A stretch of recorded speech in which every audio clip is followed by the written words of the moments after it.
email router with POP3 mailboxes. Carrying on from our last video where we installed and configured the email router component to work with Microsoft Exchange, we're also going to talk about how to get it working with a POP3 mailbox. Since, believe it or not, we've had a lot of email from you guys before we'd even release this training to request a demonstration on how it can be configured to work with POP3 mailboxes. Alright, well, we're currently in Outlook, so on the left we're going to come over here and expand Microsoft Dynamics CRM, and we'll choose Settings, followed by Business Management, and then we'll select Queues. Now we'll need to create a new queue, and the first thing we'll need to do is give this new queue a name. So I'm just going to call this one POP3. We'll assign this to a business unit by clicking on the lookup icon, and I'm just going to assign it here to my sales business unit. Now we'll need to enter in the email address for our POP3 account. And I'm going to be using a Gmail account here for the purposes of this lab. So ahead of time, I went and created a Gmail account, and the email address for that account is simply winstructorcrm@gmail.com.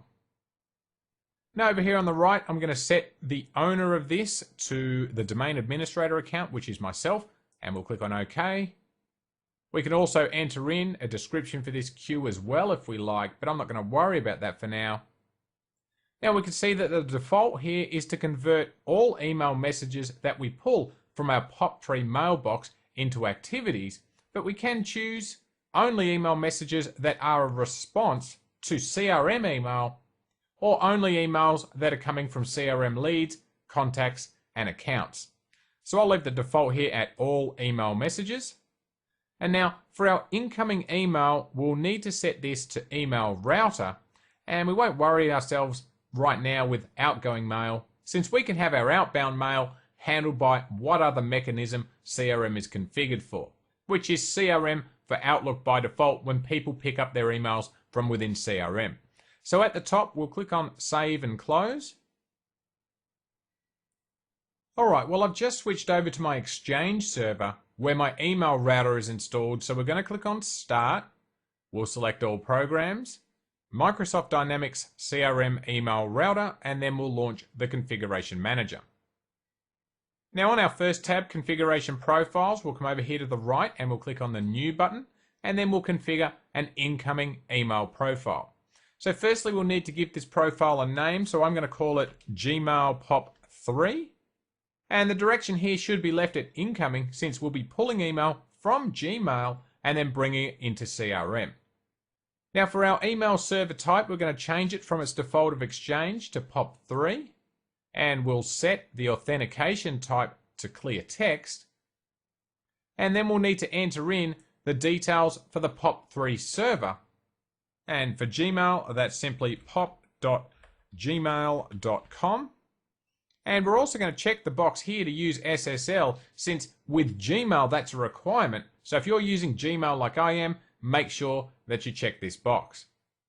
Now for the access credentials, we'll be choosing Other Specified, and we'll need to enter in the password for our Gmail account, so I'll enter that in now. And do note that we aren't required here to enter in the username, since it will be taken from our queue that we created earlier in this video, which of course was winstructorcrm@gmail.com. Now finally, we're going to click on the Advanced tab, and we'll need to change the default port of 110 here to 995, since that's the default port for Secure POP3. Okay, now we'll click on OK. And now that our incoming email profile has been created, we'll click on the Deployments tab, and then we'll click the New button. Now, unlike with the previous setup we did in an earlier video, this time we're going to change our default deployment from My Company to an online service provider. Now, the next field here for our CRM server itself, this is going to be HTTP, followed by your CRM server name, which in my case is simply CRM Server, and then followed by your organization name. So my correct server details here will be HTTP CRM server /Winstructor, and like I mentioned in the earlier video, this organization name is case sensitive, So if we spell the word right, but we don't supply the correct case formatting, in my case it's a capital W and lowercase instructor, then this will fail. So make sure that you not only spell the organization name correctly, but you type it in here in the correct case. Now we'll need to enter in a username and password to access our deployment. So I'm going to use the administrator account here, which is crmlab/administrator. And then we'll need to enter in the password for that account as well. And for our incoming and outgoing configuration profiles, I'm going to use our Gmail POP3 incoming. And I'm going to leave the outgoing blank for now, and we'll click on OK. And then we'll select the final tab here, which is Users Queues and Forward Mailboxes. Now we'll click on the Load Data button, and here we can see our POP3 queue. So we'll go and click Test Access.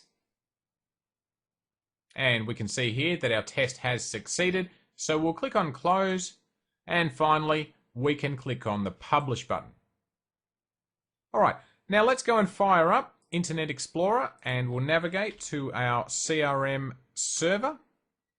Now over here on the left under the My Work heading, we'll click on Queues, and down the bottom here we'll choose POP3, and here you can see all of the emails that are currently in this Gmail account. Now there's only one there, and that's an email that I got the tech support guys at Winstructor to send a test email to this account for the purpose of this video.